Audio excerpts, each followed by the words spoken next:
প্রিয় শিক্ষার্থী ভাই ও বোনেরা, আমরা বুলেটস এবং নাম্বারিং সম্বন্ধে শিখেছি। এইবার আমরা শিখব এছাড়াও আমাদের আরও নানাবিধ স্টাইল আছে, আমরা কাজের প্রয়োজনে এগুলাকে ব্যবহার করব। বুলেটস এবং নাম্বারিংয়ের মধ্যে এটিও সেম। তো আশা করি আপনারা সকলেই করে করে দেখবেন।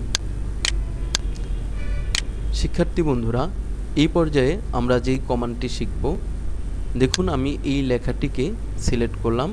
সিলেক্ট করার পর আমি যদি এই বাটনটিতে ক্লিক করি তাহলে দেখুন কি ঘটছে।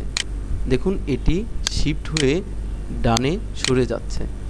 তো আর এটিতে যদি আমি ক্লিক করি তাহলে দেখুন আমাদের পুরো লেখাটি কি বাম দিকে সরে যাচ্ছে। তো এইভাবে কাজের প্রয়োজনে আমরা লেখাকে ডানে এবং বামে সরিয়ে নিতে পারি। আশা করি আপনারা বুঝতে পেরেছেন।